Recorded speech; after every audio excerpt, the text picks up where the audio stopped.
Part 7. మిర్దాద్ని arc నుంచి పంపడానికి షమాదం దుష్ట ప్రయత్నం. మాస్టర్ యొక్క వాక్య అవమానింపబడడం అవగాహన గురించి. నరోండా మాస్టర్ పూర్తి చేయకముందే సీనియర్ స్థూల శరీరం గాలిని వెలుతురిని అడ్డుకుంటూ గుహద్వారం దగ్గర కనిపించింది. ఆ నిలబడింది వేరే ఎవరో కాదు, మాస్టర్ చెప్పిన రాక్షస గుణాలలో ఒకరు అనిపించింది. సీనియర్ కళ్ళల్లో నిప్పులు. అతడు మాస్టర్ దగ్గరికి వచ్చి చేయి పట్టుకుని బయటికి లాగడానికి ప్రయత్నం చేస్తున్నప్పుడు అతడి గెడ్డంలో వెంట్రుకలు నెక్కబొడుచుకున్నాయి. షమాదం, నువ్వు అతి నీచంగా మాట్లాడినదంతా విన్నాను. నీ నోరు విషధార, నీ ఉనికి దుస్సకునం. ఈ ఆర్కు అధికారిగా ఈ క్షణంలో నిన్ను బయటికి వెళ్ళిపోమ్మని ఆజ్ఞాపిస్తున్నాను. నరోండా మాస్టర్ ఆకారం చిన్నదైనా షమాదం ఒక చిన్న పాప అయినట్లు, తాను ఒక మహాశక్తి సంపన్నుడైనట్లు ఎలాంటి ఇబ్బంది లేకుండా నిలదొక్కున్నాడు. షమాదం వైపు అతడు చూస్తూ మాట్లాడేటప్పటి అతడి నిబ్బరం అబ్బురపరిచింది. మిర్దాద్, లోపలికి రమ్మని చెప్పగలిగేవాడికే బయటికి పొమ్మని ఆజ్ఞాపించే శక్తి ఉంటుంది. షమాదం, నువ్వు నన్ను లోపలికి రమ్మన్నావా? షమాదం, నీ దుర్దశ నా హృదయాన్ని కదిలించి జాలితో నింపింది. నిన్ను లోపలికి రానిచ్చాను. మిర్దాద్, నీ దుర్దశని చూసి కదిలింది నా ప్రేమ. షమాదం, నేను ఇక్కడ ఉన్నాను, నాతో పాటు నా ప్రేమ ఉంది. విచారించవలసిన విషయం ఏమిటంటే నువ్వు ఇక్కడా లేవు, అక్కడా లేవు. నీ నీడ మాత్రమే అక్కడ ఇక్కడ కదులుతోంది. నీడలన్నింటినీ ప్రోగు చేసి సూర్యుడిలో తగలబెట్టడానికే నేను వచ్చాను. షమాదం, నువ్వు పుట్టకముందే ఈ ఆర్కుకి అధిపతిని నేను ఇక్కడ లేనని నీచమైన నువ్వు ఎలా చెబుతావు? మిర్దాద్, ఈ పర్వతాలకు ముందే నేను ఉన్నాను. అవి కూలిపోయి దుమ్ముగా పోయిన చాలా కాలం తరువాత కూడా నేను ఉంటాను. నేనే ఆర్కుని, నేనే పీఠాన్ని, నేనే అగ్నిని. నాలో నువ్వు ఆశ్రయం తీసుకుని ఉండకపోతే తుఫానుకి ఆహారంగా మిగులుతావు. నేను రక్షించకపోతే పదునుగా ఉండే మృత్యువు యొక్క కసాయి కత్తుల నుంచి నిన్ను నువ్వు ఎలా రక్షించుకోవాలో నీకు తెలియదు. నా అగ్ని నిన్ను దహిస్తే తప్ప నువ్వు నరకములోని క్రూరమైన అగ్నికి ఇంధనం అవుతావు. సమాధం, అందరూ విన్నారా? వినలేదా? నాతో కలవండి. దైవదూషణ చేసే ఈ మోసగాడిని క్రింది గుంటలోకి విసురుదాం. నరోండా షమాదం మళ్ళీ మాస్టర్ వైపు దూసుకుని వెళ్ళి బయటికి లాగవేయడానికి చేయి పట్టుకున్నాడు. కానీ మాస్టర్ కదలలేదు, జంకలేదు. సహచరులలో ఒక్కరు కూడా కదలలేదు. కొంతసేపు అయిన తరువాత షమాదం తల క్రిందికి వాలింది. ఈ ఆర్కు అధిపతిని నేను. దేవుడు నాకు ఇచ్చిన అధికారాన్ని నిలదొక్కుంటాను అని గొనుక్కుంటూ గుహలో నుంచి తప్పుకున్నాడు షమాదం. మాస్టర్ చాలాసేపు ఆలోచిస్తూ మాట్లాడలేదు. జమోరా నిశ్శబ్దంగా ఉండలేకపోయాడు. జమోరా, మన మాస్టర్ని షమాదం అవమానించాడు. అతడిని ఏం చేయాలో మీరు చెప్పండి. మమ్మల్ని ఆజ్ఞాపించండి, మేం ఆచరిస్తాం. మిర్దాద్, షమాదం కోసం మీరు ప్రార్థన చేయండి. అదొక్కటే మీరు చేయాలని నేను అనుకుంటున్నాను. అతడి కంటి తెరలు తొలగేలా, అతడి నీడ ఉన్నతంగా పైకెత్తబడేలా, ఎదిగేలా ప్రార్థించండి. మంచిని ఆకర్షించడం ఎంత తేలికో చెడుని ఆకర్షించడము అంతే తేలిక. ప్రేమించడం ఎంత తేలికో ద్వేషించడము అంతే తేలిక. అనంతమైన సువిశాల చరాచర విశ్వం నుంచి, మీ హృదయ వైశాల్యం నుంచి ప్రపంచానికి ఆశీస్సులు రాబట్టండి. ప్రపంచానికి ఏది దీవెనో మీకు అదే దీవెన. జీవులందరి మంచికి ప్రార్థించండి. ప్రతి జీవికి ఏది మంచో మీకు అదే మంచి. అలాగే ప్రతి జీవికి ఏది చెడో అదే మీకు చెడు.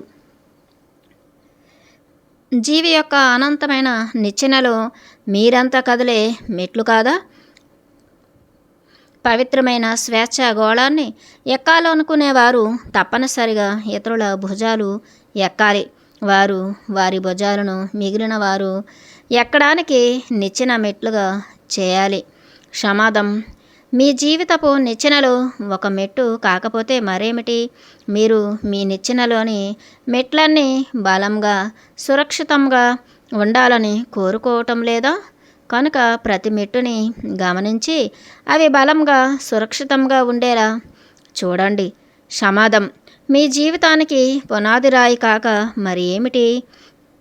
క్షమాదం యొక్క ప్రతి జీవి యొక్క జీవితం అనే భవనంలో మీరంతా కూడా ఇటుక రాళ్ళు కాక మరి ఏమిటి?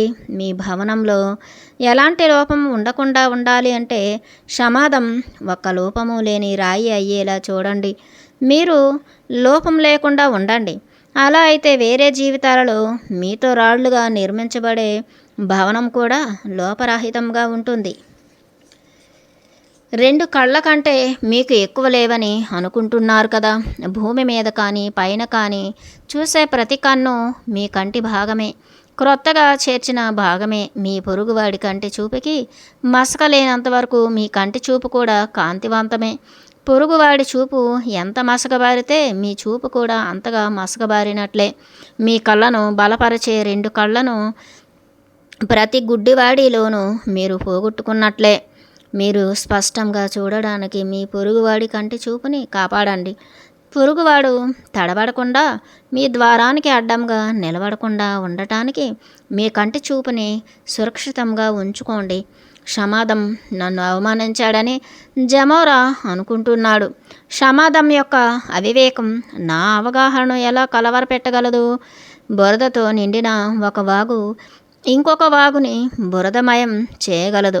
కానీ బురదతో నిండిన ఒక వాగు సముద్రాన్ని బురదమయం చేయగలదా?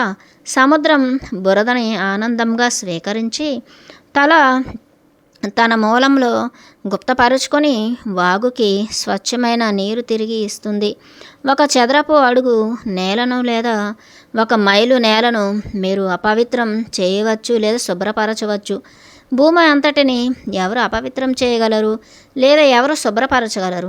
భూమి మనుష్యుల పశువుల మురికిని స్వీకరించి వాటికి బదులుగా మధుర ఫలాలను, సువాసనలు వెదజల్లే పువ్వుల్ని, సమృద్ధిగా పచ్చికని ధాన్యాన్ని ఇస్తుంది. కత్తి శరీరాన్ని గాయపరచగలదు. దానికి ఎంత పదున్నా, ఆ కత్తిని పట్టుకున్న చేయి ఎంత బలమైనదైనా అది గాలిని గాయపరచగలదా? గురుడితనం పశు ప్రవృత్తిని కలిగిన అవివేకమే. గర్వం, సంకుచితత్వం ఉన్న ఆత్మ మాత్రమే అవమానిస్తుంది, మరి అవమానింపబడుతుంది. అవమానాన్ని అవమానంతోనూ, మురికిని మురుకుతోనూ కడిగేయాలనుకుంటుంది. గర్వంతో నిండిన నేను అనే మత్తుతో నిండిన ప్రపంచం మిమ్మల్ని గాయపరుస్తుంది. చిన్నాభిన్నమైన న్యాయాన్ని, కుళ్ళిన అభిప్రాయాల్ని, బూజు పట్టిన నియమాలు అనే రక్తదాహంతో ఉన్న వేటకొక్కల్ని మీ మీదకి ఉసిగొల్పుతుంది. నియమాలను ఉల్లంఘించేవారిగా, గందరగోళం సృష్టించేవారిగా, దుర్గతి కలిగించేవారిగా మిమ్మల్ని ప్రకటిస్తుంది. మీ దారుల్లో వలలు విసురుతుంది. మీ పక్కలని దురదగొండి మొక్కలతో అలంకరిస్తుంది. మీ చెవులలో తిట్లని చల్లుతుంది. మీ ముఖాలపై తిరస్కారాన్ని ఉమ్ముతుంది. మీ హృదయాలను దుర్బలంగా ఉండనీయకండి. సముద్రంలా విశాలంగా, లోతుగా తిట్టేవాడిని దీవించేలా ఉండాలి.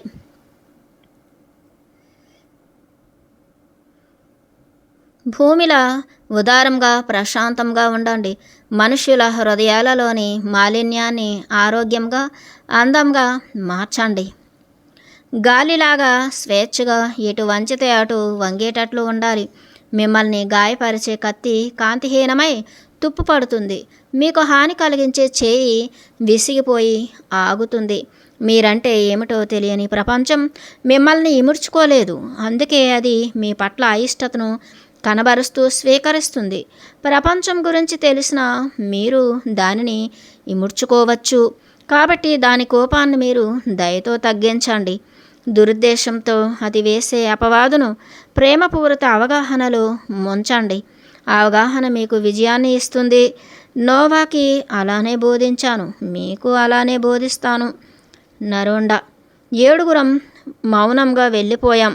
నోవాకి అలానే బోధించాను అని మాస్టర్ ముగించడం అతడికి ఇంకా మాట్లాడడం ఇష్టం లేదన్నదానికి సంకేతం. ఆర్క్ పట్ల రుణం నుంచి రస్టిడియన్ యొక్క విముక్తి. నరోండ: నీ అపరాధం నా సహనాన్ని కోల్పోయేలా చేసింది. ఇక సౌమ్యంగా ఉండలేను. వెంటనే డబ్బు కట్టు, లేదా జైలులో కుళ్ళిపో. పాదాల దగ్గర సాష్టాంగపడి ఉన్న మనిషిని కోపంగా చూస్తూ చేతిలోని కాగితాన్ని ఊపుతూ అరుస్తున్న షమాదం కనిపించాడు. గుహ నుంచి తిరిగి వస్తున్న మాస్టర్కు, మాకు ఆర్కులో అద్దెకు ఉంటూ కొంత డబ్బు బకాయి పడిన రస్టిడియన్గా అతడిని గుర్తించాం. వయస్సుతో పేదరికంతో కృంగిపోయిన అతడు ఉన్న ఒకే ఒక్క కొడుకు, ఒకే ఒక్క ఆవు ఒకే వారంలో చనిపోయారు అని, దానితో అతడి భార్య పక్షవాతం పాలయ్యింది అని, వడ్డీ కట్టడానికి కొంత సమయం ఇవ్వమని ప్రాధేయపడ్డాడు. కానీ షమాదం హృదయం కరగలేదు. మాస్టర్ రస్టిడియన్ దగ్గరకు వెళ్ళి చేయి పట్టుకుని లేపి ఇలా అన్నాడు: మిర్దాద్, రస్టిడియన్ పైకిలే. నువ్వు దేవుడి ప్రతిరూపానివే. దేవుడి ప్రతిరూపం ఒక నీడ ముందు వంగి దండం పెట్టకూడదు. దేవుడి ప్రతిరూపం ఒక నీడ ముందు వంగి దండం పెట్టకూడదు. షమాదం వైపు తిరిగి రుణపత్రం నాకు చూపించు అన్నాడు. షమాదం వైపు తిరిగి రుణపత్రం నాకు చూపించు అన్నాడు మిర్దాద్.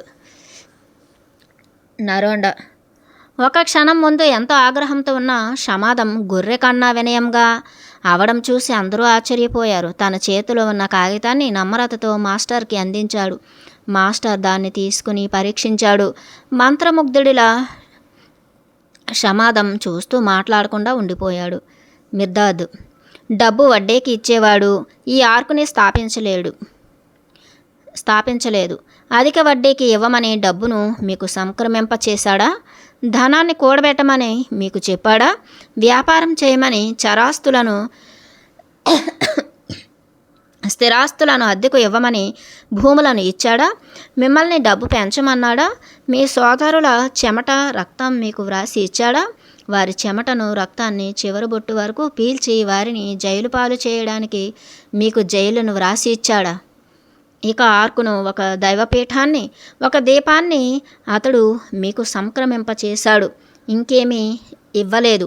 ఆర్కు అతడి జీవ శరీరం, దైవపీఠం అతడి భయమెరుగని గుండె, దీపం జ్వలిస్తున్న అతడి నమ్మకం. మృత్యువు బాకీలకు అనుగుణంగా నృత్యం చేసే ప్రపంచంలో, అధర్మాల బురదలో దొర్లే ప్రపంచంలో వాటిని చెక్కు చెదరకుండా పవిత్రంగా ఉంచమని మిమ్మల్ని ఆజ్ఞాపించాడు. ఈతి బాధలు మీ మనస్సును మల్లనేయకుండా దేవుడి పట్ల విశ్వాసం ఉన్నవారి దయాదాక్షిణ్యాలపై బ్రతకడానికి మాత్రమే మిమ్మల్ని అనుమతించాడు. ఆర్కు ప్రారంభించినప్పటి నుంచి దాతృత్వానికి కొరత లేదు. కానీ చూడండి, దాన ధర్మాలన్నీ మీకు మరి ఇచ్చిన వారికి ఒక శాపంగా మార్చారు. వారి దానాలతో వారిని దాస్యం పాలు చేశారు. మీకోసం వారు వడికిన దారంతో వారినే శిక్షించారు. మీకోసం వారు నేసిన బట్టలతోనే వారిని దిగంబరులని చేశారు. మీకోసం వారు కాల్చే రొట్టెలతో వారిని ఆకలి పాలు చేశారు. వాళ్ళు కొట్టే మెరుగులు పెట్టే రాళ్లతో వారికి చెరసాలలు నిర్మిస్తారు. మీరు చలి కాసుకోవడం కోసం వారు సమకూర్చే చెక్కలతో వారికే కాడి శవపేటికలు నిర్మిస్తారు. వారి చెమటను రక్తాన్ని వారికే అప్పుగా వడ్డీకి ఇస్తారు. డబ్బు అంటే కొందరు మాయవులు బంగారం, రాగి నాణాలుగా మార్చిన మాయావులు డబ్బు అంటే కొందరు మాయావులు బంగారం, రాగి నాణాలుగా మార్చిన కొందరి మనుష్యుల చెమట రక్తం కాక మరేమిటి? వాటితోటే వారికి సంకెళ్ళు వేస్తారా? సంపదలు అంటే కష్టం అంటే తెలియని వారు తమ కోసం కష్టించే మరి వారి చెమట రక్తాలను నిలువ చేసి వాటితో వారిని వెట్టి చాకరీ చేయించడం కాక మరి ఏమిటి? మనుష్యులను హృదయాలను హృదయాలను చంపుకొని రాత్రి పగలు వృధా చేసుకుని సంపదలు కూడబెట్టుకునే వారికి మిగిలేది దుఃఖమే. ఎందుకంటే వారు ఏం నిల్వ చేస్తున్నారో వారికే తెలియదు. వేశ్యల, హంతకుల, దొంగల చెమట, క్షయ, కుష్టి, పక్షవాత రోగుల చెమట, గ్రుడ్డి, కుంటి, వికలాంగుల చెమట దున్నేవాడిది, అతడి ఎద్దుది, గొర్రెల కాపరిది, అతడి గొర్రెలది, పంట కోసేవాడిది, పరిగె ఏరుకునేవాడిది. వీరి చెమట కాకుండా ఇంకా ఎందరి చెమటలను, సంపదలను నిల్వ చేసేవారు దాస్తారు. అనాథల పోకిరీల రక్తం నియంతది, అమరవీరుడిది, దుర్మార్గులది, సన్మార్గులది, దోచుకున్నది వారిది, దోచుకోబడిన వారిది, ఉరిశిక్ష విధించేవాడిది, విధింపబడిన వారిది, జలగలది, వాటిచే రక్తం పీల్చబడే వాళ్ళది, మోసగాళ్ళది, మోసగింపబడే వాళ్ళది, వీరందరి రక్తం ఇంకా చాలామంది రక్తం సంపద కూడబెట్టేవారు నిలువ చేస్తారు. ఎవరి సంపదల, ఎవరి వ్యాపారాల పెట్టుబడి మనుషుల చెమటో రక్తమో వారికి చాలా దుఃఖం కలుగుతుంది. చెమట, రక్తము ఇవి చివరలో వాటి మూల్యాన్ని తప్పకుండా రాబట్టుకుంటాయి. చెల్లించవలసిన ధర చాలా ఎక్కువగా, రాబట్టుకునే విధానం చాలా భయంకరంగా ఉంటుంది. అప్పు ఇవ్వడం, అందులోనూ వడ్డీకి ఇవ్వడం క్షమించరాని సిగ్గుమాలిన కృతజ్ఞత అది. అప్పు ఇవ్వడానికి మీ దగ్గర ఏముంది? మీ జీవితం ఒక బహుమతి కాదా? దేవుడు మీకు ఇచ్చిన బహుమానాలు ప్రతి చిన్న దానికి వడ్డీ కట్టమని ఆజ్ఞాపిస్తే దేనితో ఎలా కడతావు? ప్రపంచం అందరి కోశాగారం కాదా? అందులో ప్రతి ఒక్కరూ తమకున్న ధనంతో అందరి పోషణ కోసం అందులో దాచిపెట్టారా? అప్పుగా భరతపక్షి తన పాటని అప్పు ఇస్తుందా? ఓ ఊట మెరిసే తన నీటిని అప్పుగా ఇస్తుందా? ఓ టేకు చెట్టు తన నీడని అప్పుగా ఇస్తుందా? ఓ ఫామ్ చెట్టు మధురంగా ఉండే తన ఖర్జూరాలను అప్పుగా ఇస్తుందా? గొర్రెలు ఉన్నిని, ఆవు పాలను అప్పుగా ఇస్తాయా? మేఘాలు వర్షాన్ని అమ్ముతాయా? సూర్యుడు కాంతిని, వేడిని అమ్ముతాడా? ఇలాంటివి ఇంకా ఎన్నో లేకుండా మీ జీవితం ఎలా ఉంటుంది? ప్రపంచపు కోశాగారంలో ఎవరు తక్కువ దాచారో, ఎవరు ఎక్కువ దాచారో ఎవరు చెప్పగలరు? ఆర్క్ కోశాగారానికి రస్టీడియన్ నుంచి ఎంత వడ్డీ అడుగుతావు? నువ్వు ఇచ్చిన అప్పు అతడికి ఎంత లాభం తెచ్చిందో చూడలేవా? చనిపోయిన కొడుకు, చనిపోయిన ఆవు, పక్షవాతం వచ్చిన భార్య, అంతకు మించిన ప్రతిఫలం ఏం కోరుకుంటున్నావు? వంగిపోయిన అతడి శరీరం పైన పాతబడి చినిగిన బట్టలు, అంతకు మించిన వడ్డీ ఏం కావాలని అనుకుంటున్నావు? సమాధం, నీ కళ్ళు నులుముకో. నీ అప్పులకు వడ్డీ కట్టకపోతే జైల్లో పెట్టి కుళ్ళిపోయేలా చేస్తానని నువ్వు చెప్పడానికి ముందే కళ్ళు తెరువు. మీకు కూడా ఇదే చెప్తున్నాను. కళ్ళు తెరవండి, మేలుకోండి. మీరు ఇవ్వగలిగినదంతా ఇవ్వండి. అప్పుగా మాత్రం ఇవ్వవద్దు. అప్పుగా మీకు ఉన్నదంతా మీ జీవితం కూడా అప్పు అవుతుంది. అప్పును తీర్చవలసిన సమయం వస్తుంది. అప్పుడు మీరు అప్పు తీర్చలేక మిమ్మల్ని జైలులో వేయాల్సి వస్తుంది. నరోండా మాస్టర్ ఆ కాగితం వైపు మరోసారి చూసి ముక్కలు చేసి గాలిలోకి విసిరి కోశాధికారి అయిన హింబాల్ వైపు తిరిగి అన్నాడు. మీర్దాద్ 2 ఆవులు కొనుక్కొని తాను, తన భార్య చివరి వరకు పోషించుకోవడానికి సరిపడా డబ్బు అతడికి ఇవ్వు. రస్టీడియన్, నువ్వు ప్రశాంతంగా ఇంటికి వెళ్ళు. నువ్వు రుణ విముక్తుడివయ్యావు. ఇంకెప్పుడు రుణగ్రస్తుడివి కాకుండా జాగ్రత్త పడు.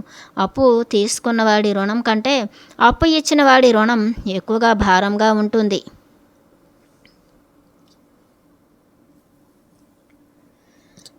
మిర్దాద్తో యుద్ధం, సమాధం, లంచప్రయోగం. నరోండా చాలా రోజుల వరకు రస్టీడియన్ విషయం ఆర్కులో ముఖ్యమైన చర్చనీయాంశమైంది.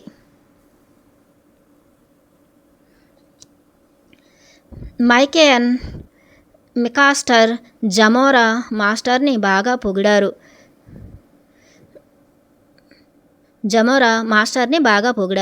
డబ్బును చూడడానికి, అంటుకోవడానికి కూడా అసహ్యంగా ఉంది అన్నాడు జమోరా. బెన్నూన్, అబియార్లు వ్యతిరేక ఆమోదాలను సమంగా వెలిబుచ్చారు. హింబాల్ మాత్రం పూర్తిగా వ్యతిరేకించాడు. సోమర్తనానికి, దుబారాకి దేవుడు వేసే స్పష్టమైన శిక్ష దరిద్రం ఎలాగో ప్రయాస పొదుపులకు అతడు ఇచ్చిన బహుమతి సంపద అని, డబ్బు లేకుండా ప్రపంచం నడవదని అన్నాడు. కాలం చివరి వరకు మనుషులలో అప్పు ఇచ్చేవారు తీసుకునేవారు ఇద్దరూ ఉంటారు అని అన్నాడు. సీనియర్గా దెబ్బతిన్న తన ప్రతిష్టని ఇనుమడింప చేసుకునే ప్రయత్నంలో నిమగ్నమయ్యాడు సమాధం. తన గదిలోకి నన్ను పిలిచి ఏకాంతంగా మాట్లాడాడు నాతో. నువ్వు ఆర్కు యొక్క చరిత్రకారుడివి, లేఖకుడివి. నువ్వు ఒక పేదవాడి కొడుకువి. నీ తండ్రికి పొలం లేదు, పైగా 7 పిల్లలు, భార్య ఉన్నారు. వారి కనీస అవసరాలను తీర్చడానికి కూడా అతడు కష్టపడాలి. తన తరువాత వచ్చేవారు సమాధంని చూసి నవ్వకుండా దురదృష్టకరమైన ఈ ఉన్న కథను వ్రాయవద్దు. నీచుడైన మిర్దాద్ని వదిలిపెట్టు.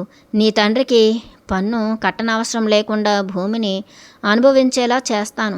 అతడి ధాన్యపు కొట్లను, భోషానాన్ని నింపుతాను. నా తండ్రి గురించి, అతడి కుటుంబం గురించి సమాధం కంటే బాగా దేవుడు జాగ్రత్త తీసుకుంటాడని సమాధానం ఇచ్చాను.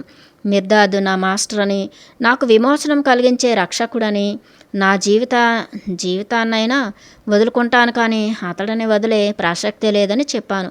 ఆర్కు గ్రంథం విషయంలో నాకు తెలిసినది, నేను స్వంతంగా విశ్వసించినది నా శక్తి కొద్దీ అందులో వ్రాసి తీరుతానని చెప్పాను. సహచరులందరికీ కూడా లంచం ఎరగా చూపించాడు అని నాకు తరువాత తెలిసింది. అతడి ప్రయత్నాలు ఎంతవరకు నెరవేరాయో నాకు తెలీదు. హింబాల్ ఇదివరకులా గుహలోకి మాస్టర్ దగ్గరకు రావడం లేదని గమనించాం. హింబాల్ తండ్రి చావు గురించి మిర్దాద్ ముందుగానే చెప్పటం, చావు గురించి అతడి వాక్య కాలం అన్నది అతి గొప్ప మాయావి, కాలచక్రం, దాని చట్రం, ఇరుసు. నరోండా, హింబాల్ తప్ప మిగిలిన సహచరులందరూ మరొకసారి గుహలో మాస్టర్ చుట్టూ చేరేలోపు చాలా విషయాలు జరిగాయి. సమగ్ర ఇచ్ఛాశక్తి గురించి మాట్లాడుతూ మాస్టర్ అకస్మాత్తుగా ఆగి ఇలా అన్నాడు. మిర్దాద్, హింబాల్ విపత్తులో ఉన్నాడు. ఊరట కోసం రావాలని ఉన్నా సిగ్గుతో రాలేకపోతున్నాడు. అభియార్, నువ్వు వెళ్ళి అతనికి సహాయం చెయ్యి. నరోండా, అభియార్ బయటికి వెళ్ళి వెక్కి వెక్కి ఏడుస్తూ వణుకుతో దిగులుగా ఉన్న హింబాల్తో తిరిగి వచ్చాడు. మిర్దాద్, హింబాల్ నా దగ్గరకు రా. నీ తండ్రి చనిపోయాడు కనుక దిగులు నీ హృదయాన్ని బాధించవచ్చు. నీ రక్తాన్ని కన్నీరుగా మార్చనిస్తున్నావా? ఈ ప్రపంచంలో ఉన్న తల్లులు, తండ్రులు, సోదరులు, తోబుట్టువులు అందరూ నీ చేతులకు కళ్ళకు అందకుండా పోతే ఏం చేస్తావు?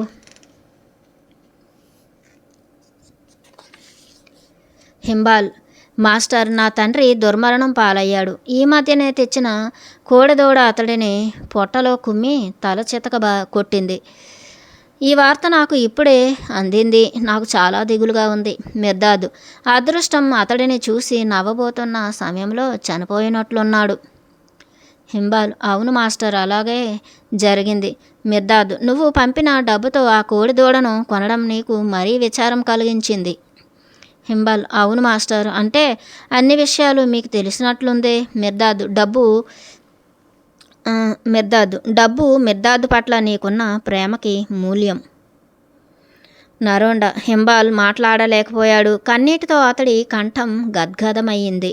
మిర్దాద్, హింబాల్, నీ తండ్రి చనిపోలేదు. అతడి రూపం, నీడ ఇంకా చనిపోలేదు. నీ తండ్రి మారిన రూపాన్ని, మారిన నీడని చూడలేని నీ ఇంద్రియాలు చనిపోయాయి. మనుష్యుల కంటే చూపుకి అంతనందటి సున్నితమైన రూపాలు, చాలా పలుచని నీడలు ఉన్నాయి.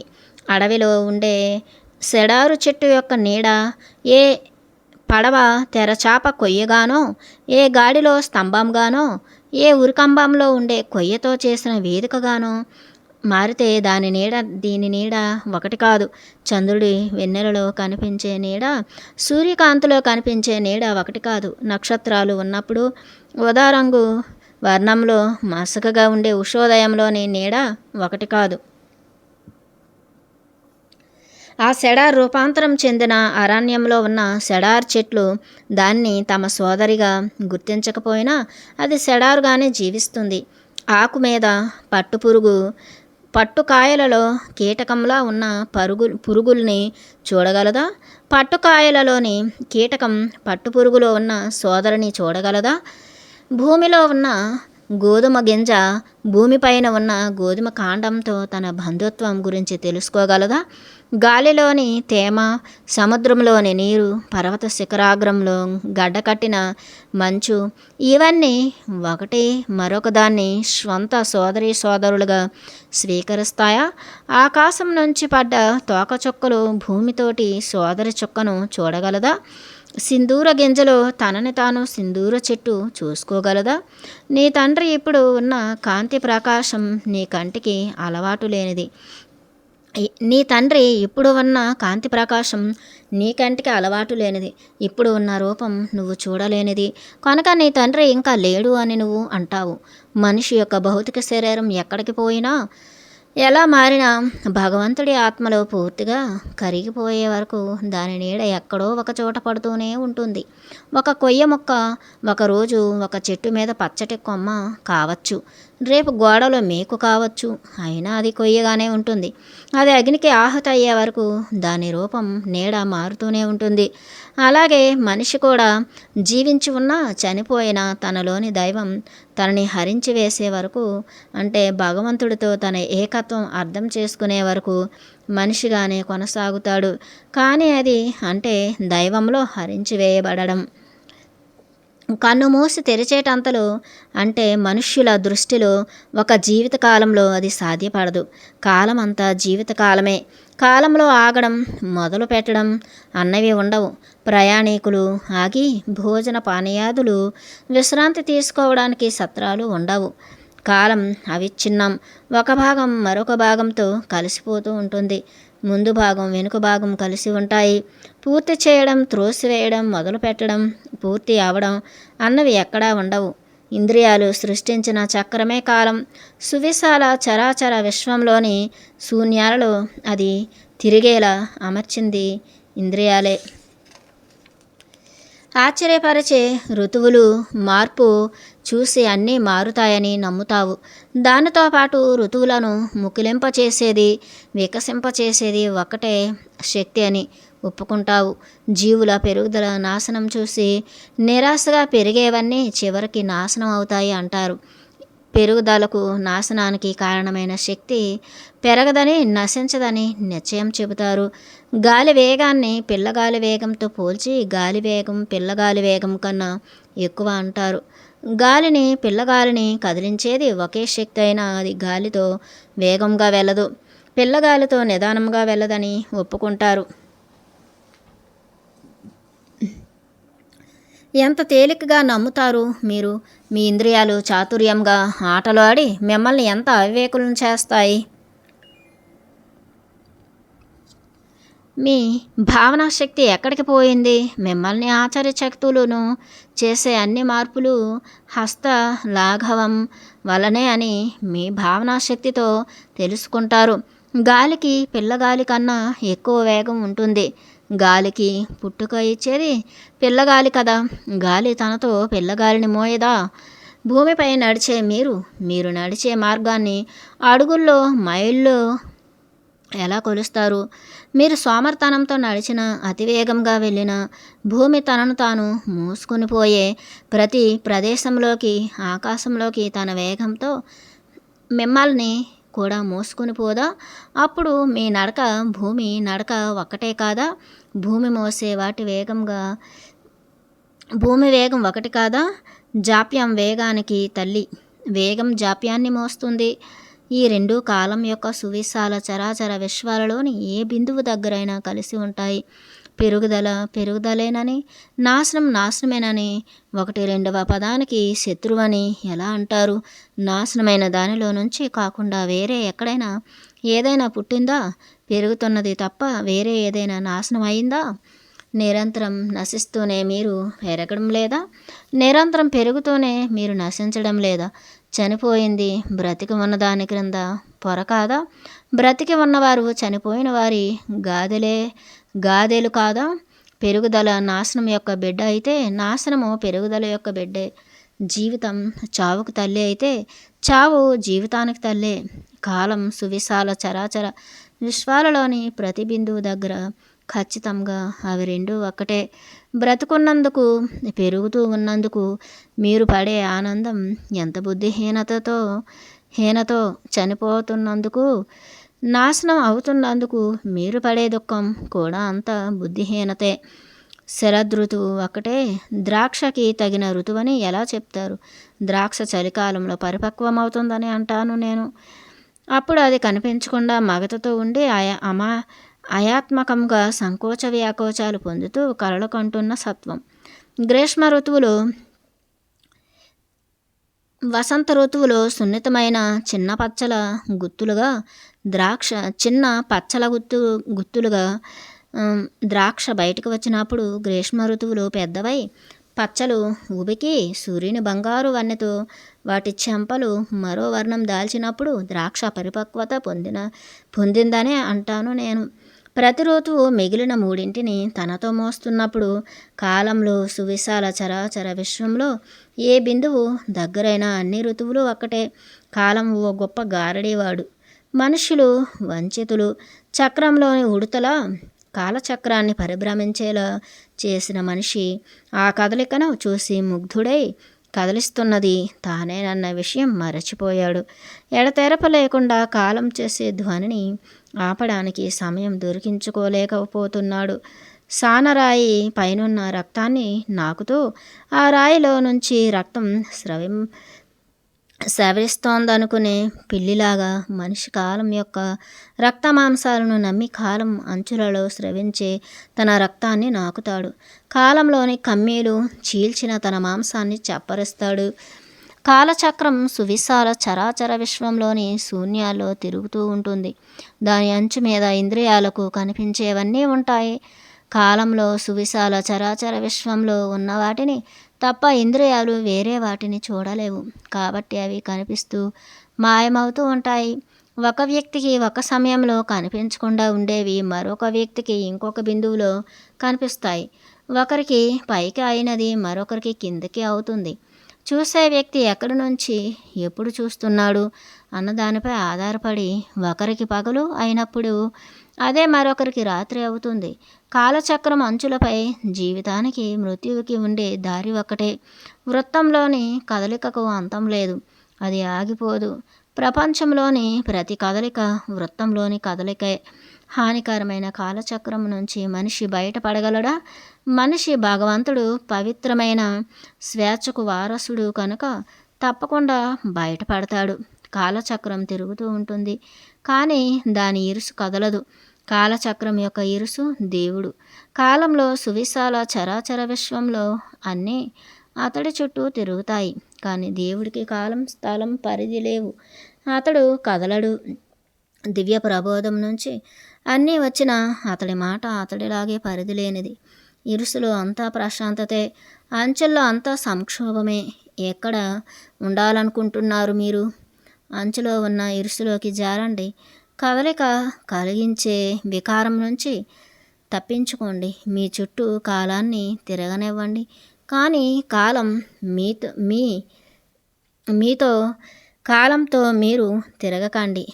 కాలంతో మీరు తిరగకండి.